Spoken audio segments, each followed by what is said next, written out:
శ్రీ హనుమంతుని శాప విమోచనం. పలివేల వెంకటేశ్వరుని ఆలయంలో హనుమంతుణ్ణి ద్వారపాలకుడిగా పూజిస్తారు. దీనికి ఒక ఆసక్తికరమైన కథ ఉంది. రామాయణ యుద్ధం తర్వాత హనుమంతుడు శ్రీరాముడి సేవలో ఉండేవాడు. అయితే ఒకరోజు విష్ణు భక్తుడైన సుశీల అనే బ్రాహ్మణుడు స్వర్గానికి వెళ్ళడానికి ఒక మార్గం కోసం తపస్సు చేసుకుంటున్నాడు.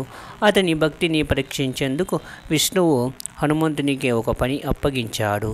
హనుమంతుడు బ్రాహ్మణుని పరీక్షిస్తూ అతనికి కూడా భక్తిని పరీక్షించేందుకు మార్గమధ్యంలో అడ్డుగా నిలిచాడు. కానీ బ్రాహ్మణుడి భక్తి వల్ల అతను శ్రీ మహావిష్ణువు సాక్షాత్కరించాడు.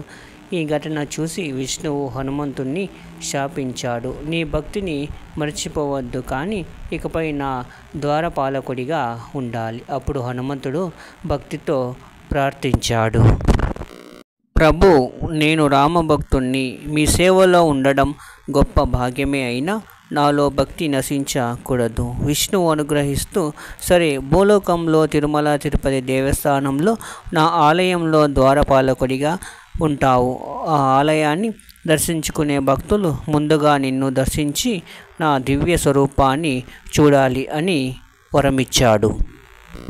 ఈ కథ వల్ల మనం తెలుసుకోవాల్సింది, భక్తి ఎప్పుడూ నిరీక్షణ పరీక్షకు గురవుతుంది. కానీ భక్తి నిజమైనదైతే భగవంతుడు తప్పక వరం ప్రసాదిస్తాడు.